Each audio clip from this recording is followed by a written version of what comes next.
ရေကြချိန်မို့လို့လှေကိုကန်းကိုအပန်းတကြီးပဲကဲ့ယူရတယ်တန့်စင်ထိုးဝါချလိုက်တော့မောင်ထေးကလှေကိုဆက်အရှိန်လျှော့က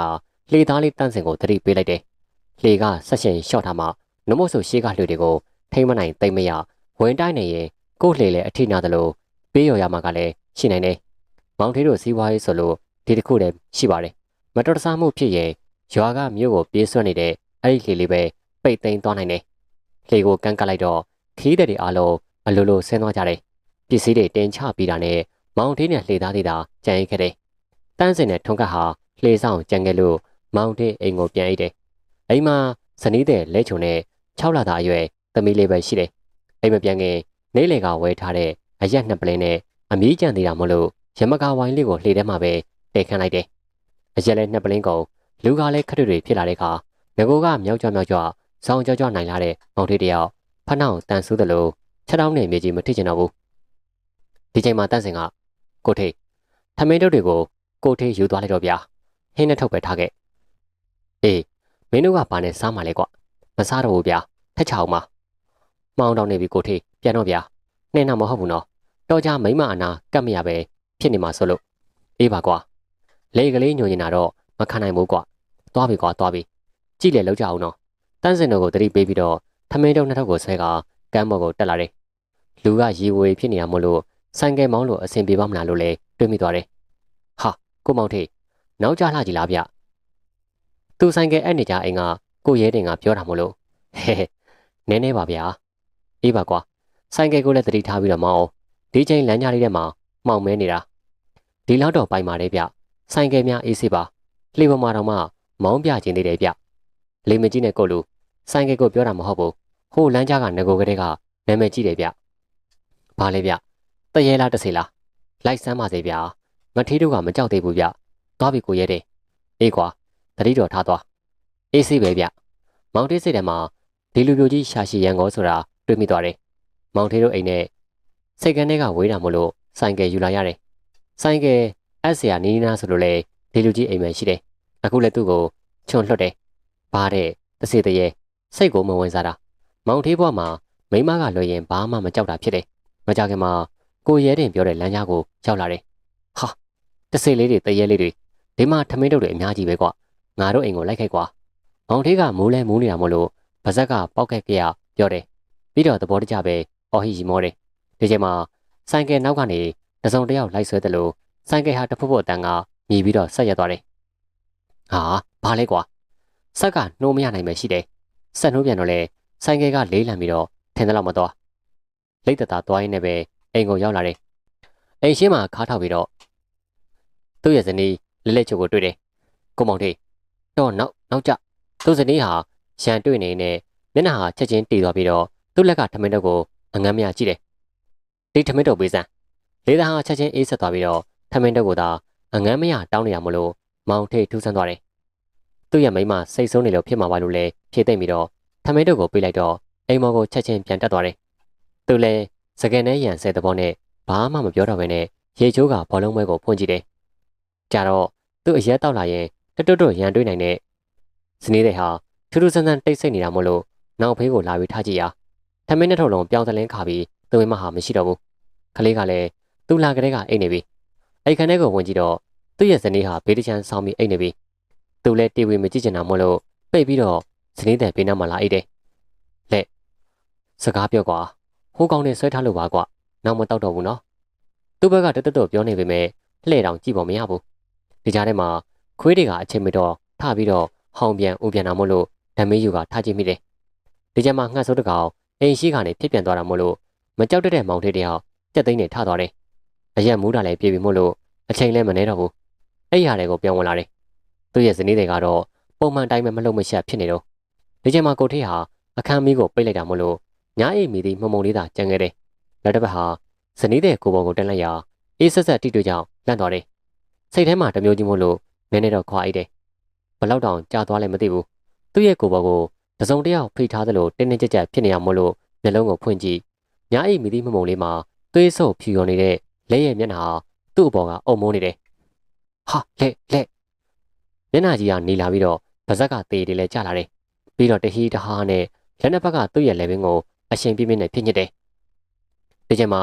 မောင်ထေးရဲ့မကြည့်မဆန့်အင်းဆိုတဲ့အော်တန်ခလင်းကိုတန်တဲ့ကြောင့်မောင်ထေးတတိမလစ်မိအချိန်လေးမှာအင်းနီနာချင်းနဲ့တကားဖြတ်ပြီးတော့ဝင်လာတယ်။မောင်ထေးကန်ကောင်းသွားတယ်လို့ဆိုရမယ်။အကူကြီးလူရုပ်တွေမြင်ရပြီမို့လို့မောင်ထေးတယောက်အားလျှော့လိုက်ရာလောကကြီးနဲ့ခဏတာအဆက်အသွယ်ပြတ်သွားတယ်။မောင်ထေးမျက်လုံးကိုအားရုပ်ဖွင့်ပြီးတော့ကြည့်တဲ့အခါမှာပထမအဆုံးမြင်ရတဲ့အားလဲရဲ့မျက်နှာကြောင့်လန့်သွားတယ်။လဲအကူကိုလူကြီးတချို့လည်းရောက်နေကဦးအောင်ဆန်းကညားကမင်းမုံမှုနဲ့ဘာလုပ်ခဲ့တာလဲ။မောင်ထေးတယောက်တစ်ချက်တိုးရသွားတယ်။ညားကလမ်းကြားလေးမှာတစေတရေတွေလိုက်လာလို့ခေါ်ပြီးတော့ဆိုင်ငယ်ရက်သွားကြောင်းပြောပြတယ်။မင်းတို့ကတေခတ်တာပဲကွာ။ဒါကစအကောင်းနောက်ကောင်းတဲ့အရာမဟုတ်ဘူးကွာ။ညားကမင်းရဲ့မိမကိုတရေဝင်ပူတာမသေးကောင်းမပြောက်ကောင်းကွာ။အိမ်ချင်းကအတန်ကြားလို့ပဲမင်းမဟုတ်ရင်တော့သိပြီကွာ။ကျုံမှန်းပါတယ်ဗျာ။စင်ကြင်မော့ကွာ။ဟုတ်ကဲ့ပါဗျ။ညားကဘလို့ဖြစ်သွားလဲ။မင်းတတိလေးနေတာကွာ။မင်းရဲ့မိမကိုဝိုင်းချုပ်ပြီးတော့ဆရာတော်ကိုအပြည့်တော့ပင်တာ။ပရိတွေရွတ်တော့အဆင်ပြေသွားတယ်။ဒါတော့မှမင်းကခေါ်လာတာဆိုတော့မနှဲကိုနှင်ရတာကွာကျုပ်နောက်ကိုမလုပ်ရတော့ပါဘူးဗျာရုံတော့ရှိမယုံတော့ရှိပါဇက်မှလည်းစီးရှိရတယ်ကွာအခုတော့အားလုံးပဲဒုက္ခရောက်တော့မလို့ကျေးဇူးတင်ပါတယ်ဗျာမောင်ထေးတယောက်အဲ့လောက်သာပြောနိုင်လို့တက်သက်စာမှတ်သွားတာတေချာသွားတယ်အိမ်နေချင်းကောင်းလို့ပဲတော့မဟုတ်ရင်တော့သူလည်းအခုလိုတရေဖြစ်နေလောက်ပြီအဲ့ဒီဖြစ်တွေဖြစ်ပြီးနောက်အိမ်မှာစွန်ကျွေးတရားနာကမြင်းအမမြင်တဲ့တရားအားလုံးကိုအမျှပေးဝေလိုက်ပါတယ်ဘွာလာကင်းလို့တရင်ကျော်ကလာရောက်ရင်လူပြိုကြီးကိုဤကိုတယောက်နေရခက်တဲ့ချိန်လို့ပြောရမလားပဲရွာထဲကမိကောင်ပေါက်တွေနှာတွဲလောက်ခါတွင်းချီနေရပြီကိုဤကိုကဒေါ်ရင်ကတုံးရင်ပဲကျွတ်ချိန်တန်မကျွတ်တော့တရွာလုံးကသူ့ကိုစနေမြင်နေကြတယ်ကိုဤကိုဝါကျွတ်ပြီနော်ဘယ်တော့စားရမှာလဲသူကလည်းမခဲ့ဘူးအမေးရှိရင်အဖြေရှိနေရောကျွတ်ချိန်တန်ကျွတ်လိုက်မယ်ဒါကကိုဤကိုရဲ့ဘသူမိမေးပြန်ပြောတဲ့အာလို့စကားတရင်တွေခါကျွတ်လဲကိုဤကိုကတော့ရွာထဲမှာလူပြိုကြီးဘွဲကိုခံနေတော့မယ်မိဘမရှိငကိုဒီလူပြိုကြီးမို့လို့ကြားတော့ဆွေမျိုးသားရင်းတွေကမျိုးဆက်ပြက်မှကြောက်ပြီးကိုကြီးကိုမိမယူဖို့အတွက်တုံးအားပေးကြတယ်ဆွေမျိုးတွေကမိမ30ယူဖို့တဲ့အတွေ့အကြုံရှိသူထဆင်သူကရွှေပေါက်ကံရွာရဲ့လှရည်ရွှမ်းအေးချမ်းတဲ့အောင်နဲ့ဆက်သွယ်ပေးတယ်အေးချမ်းလှချက်ကတော့မိမချင်းငေးကြည့်ရမယ်အဲ့ဒီလှမျိုးကိုပိုင်ဆိုင်ထားတာနာရေးလာမလားတာရေးလာမလားရွာရဲ့ကုန်းနောက်ကိုင်ပန်းနောက်ကိုင်သူတို့သမီးအရင်ပဲဘိုးရဲ့တဲမှာလည်းမပမဖြစ်တဲ့ပဲ့ကိုင်ရှင်အဖက်ဖက်ကအပြစ်ပြောစရာမရှိတော့ထဆင်တူဖိတ်ချင်ဖိတ်ကိုယ့်အိတ်ထဲဖိတ်ချင်နေဒါပေမဲ့ငါခုတ်တော်ကိုအိတ်ကိုအေးချမ်းကိုရီစားစကားပြောခိုင်းရင်တီကောင်စားနဲ့တိုးထားတယ်လို့တွန်းတော်လို့တော့ထဆင်တူခရက်ထားတယ်ကိုအိတ်ကလည်းဗျာယောက်ျားလေးကအရင်ဟာမှမိန်းကလေးကကြွတ်မှာပေါ့ဗျလက်သေးကြီးပဲအားမကုန်နဲ့လေအားလေးပါလေစိုက်ပါအောင်ဗျလိမ်မိုင်းနော်ကိုဤကောအတွက်ကြီးပဲပြောလဲအားပါယုံပဲရှိတယ်ဗျာကိုဤကောနဲ့ကမိမနဲ့ပတ်သက်လာရင်ကြုံခန်းနေလားမသိပါဘူးဗျာသူကိုယ်တိုင်ကရှိုးတိုးရှင်းနေတဲ့ရိုးတိုးရိတ်တောင်မရှိဘူးဗျာဂျားလူကကြက်ကန်ပေးတာတော့မှမလှုပ်တလုံးနဲ့ထပ်စင်တို့ကိုဘက်ကလူကိုအားကိုမကိုရတော့ဘူးတစ်ဖက်လူပဲစီယုံရမယ်အလုပ်ပြက်ကင်ပြက်ထမင်းမေဟင်းမေအေဂျင့်အိမ်ရှိခေါက်တော့ခေါက်ပြန်လျှောက်လို့လူကြီးတွေလက်ကိုဆောင်းရတယ်အေဂျင့်အိမ်ရှိလျှောက်လာရင်ထပ်စင်တို့တယောက်နောက်ကျောတော့မလုံးဘူးအေဂျင့်မေဒေါ်ကျုပ်ခေခိုင်ကထပ်စင်တို့ဆိုကြည့်မရဘူးထပ်စင်တို့ယူခဲ့တဲ့တတိယမယားစုလီပြေဟာတူတူမစုလီပြေကလည်းကန်ဆိုးတယ်လေထဲမှာ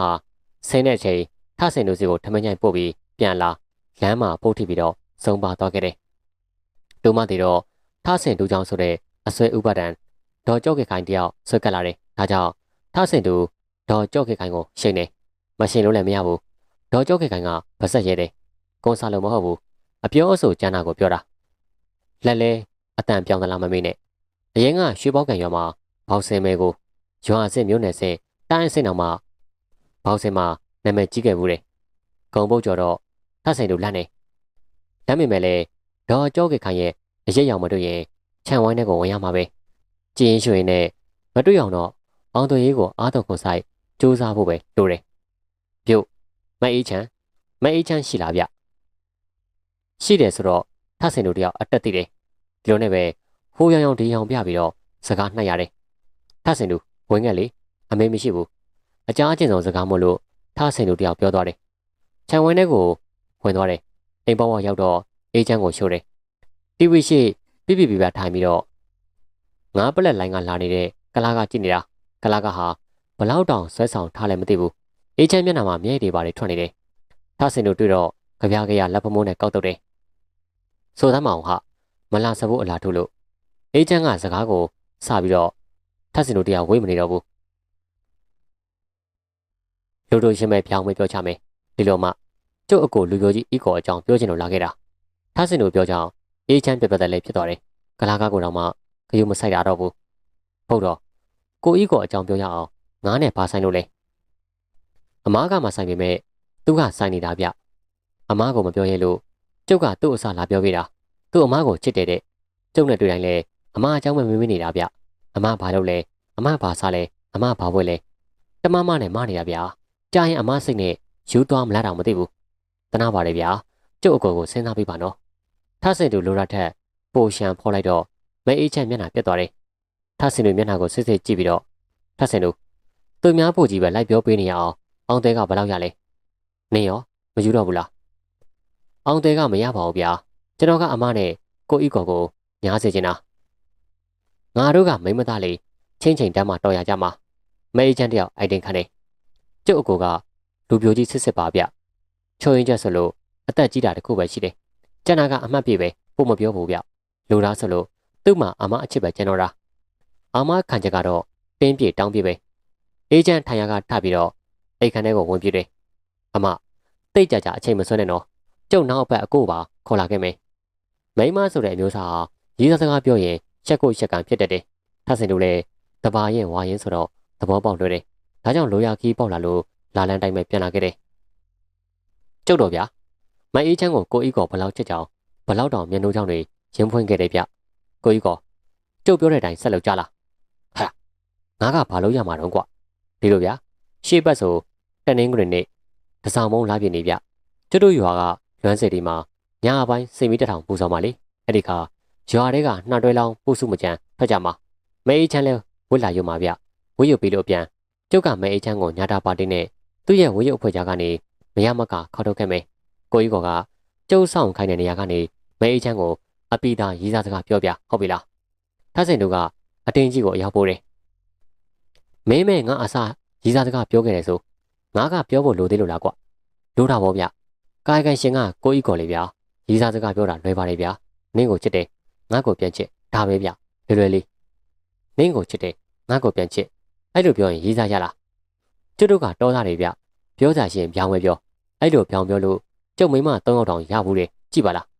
ဟုတ်တော့လေဟုတ်တယ်အေးကွာပြောတာပြောရမှာအခုတည်းကရင်ကုန်သားကွအချစ်ဆိုတာဒီလိုပဲဗျပထမတော့ရင်ကုန်တယ်နောက်မှရင်တုံရတာဟုတ်လားဟုတ်တယ်ဗ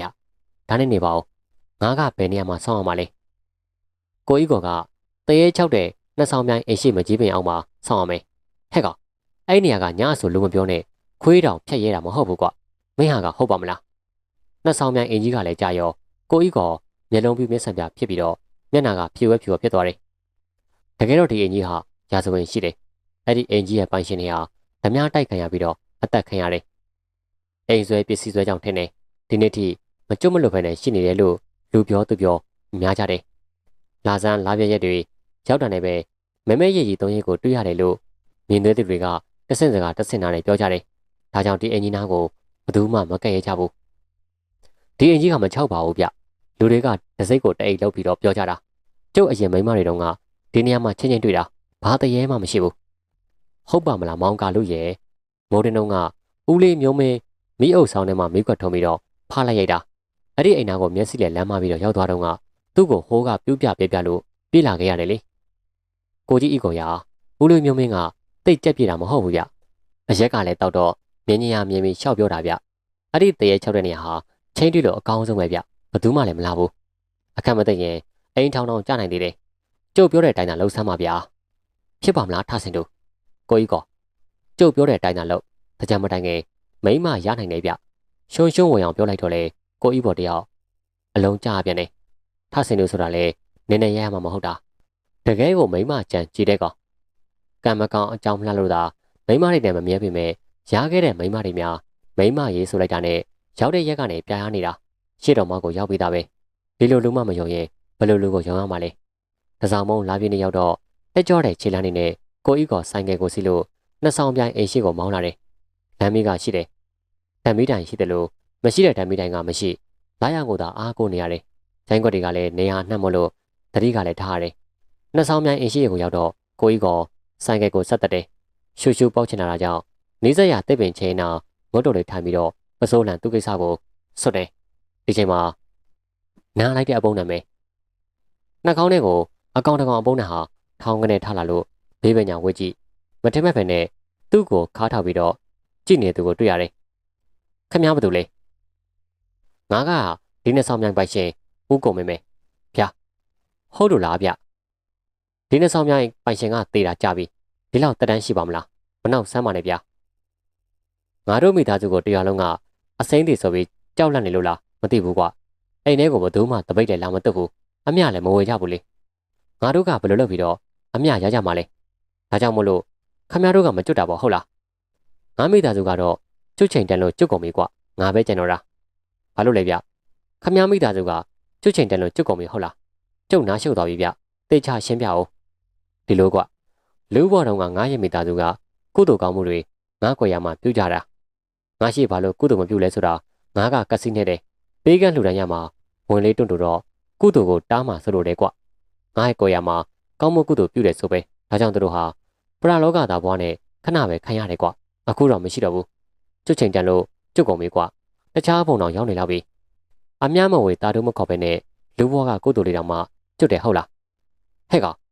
ဒီဘွားရောက်တာတော့မှမင်းကငါကလိမ့်မမလား။ကျုပ်ကရေးစားနဲ့ချင်းတွေ့မလို့ဗျဒီကိုလာခဲ့တာ။ခမရဲ့စကြောင်းကိုကြားရတာစိတ်မကောင်းဘူးဗျ။ကိုကြီးကအတော်လေးကိုစိတ်မကောင်းဖြစ်သွားတယ်။ပရလောကသားကြီးကလည်းအားတက်တယ်ပြောတယ်။ဟုတ်လားကွ။အဲ့ဒါကအာဝါဟဝိဝါဟကိစ္စဆိုငါကအရောက်ပို့တာကွ။ဝါသနာပါတယ်။အရင်တော့ငါလုပ်ပေးလို့ညားတဲ့သူတွေမနှဲဘူးကွ။မင်းကိုလည်းငါကူညီမယ်။တကယ်လား။တကယ်ပေါ့ကွ။တိတ်မကြထားစင်တို့စပိန်တစီနဲ့ရောက်လာတယ်။ပရလောကသားကြီးကလည်းအချင်းတွေကိုသဘောပေါက်လို့ကိုရောင်ဖြောက်ပြီးတော့အကဲခတ်တယ်။ကိုကြီးကပြောစရာရှိတာပြောပြီးတော့အိမ်ပြန်ပို့လိုက်တော့ပြပြဆိုစပိန်နေမိထွက်သွားတယ်။ကိုကြီးကလည်းမအေးချမ်းကိုအောင်ထားသမျှတွေကိုအိတ်တုံဖာမောက်ပြောချတယ်။ဒီချိန်ပရလောကသားကြီးကသူတို့နှစ်ဦးရှိကိုငွေတွေကောင်အဖြစ်နဲ့ဖန်ဆင်းပြီးရောက်လာတယ်။အမတ်တမန်မို့လို့မအေးချမ်းရင်တွေတုံသွားတယ်။ကြောက်လုံးလို့မျက်နှာမဖော်ရအောင်မျက်စိကိုမိတ်မျက်လွှာချလိုက်တယ်။ဒီခါမှာကိုကြီးကမအေးချမ်းကိုအေးချမ်းကြောက်နေလားကြောက်ရင်ကိုဖတ်ထားတော့ကိုကြီးကကျမတို့အိမ်ပြန်ရအောင်ဒီနေရာကမတတ်ဘူးအေးပါကွာကိုကြီးကလည်းအေးချမ်းပြောတဲ့အတိုင်းပဲဆိုင်ကယ်ကိုဆက်နှုတ်လို့အိမ်ပြန်ပို့လိုက်ရတယ်စိတ်ထဲမှာလည်းအစင်ပြေးလမ်းကြောင်းဖြောင်းလို့ထဆင်တုံးနဲ့ပရလောကသားကြီးကိုကျေးဇူးတင်တယ်နောက်တနေ့ရောက်တော့ကိုကြီးကဘုန်းကြီး၅ပါးကိုပြင်လို့နှစ်ဆောင်မြိုင်အိမ်တွင်းကိုလူကြီးတချို့နဲ့ရောက်လာတယ်တန်ဃာတော်တွေကိုပရလောကသားကြီးတို့ယေရှုလို့ဒါနာပြုတယ်ပရလောကသားကြီးကိုလည်းအမျှတန်ပေးဝေတယ်ပရလောကသားကြီးလည်းကိုကြီးကပေးတဲ့အမျှရပြီးတော့ကျွတ်တော့သွားခဲ့တယ်ကိုကြီးကတယောက်တကြံနာနေတဲ့ခါမှာတော့မင်္ဂလာဆောင်ဖြစ်ပါတယ်သူတို့သမီးကတော့အထူးတော်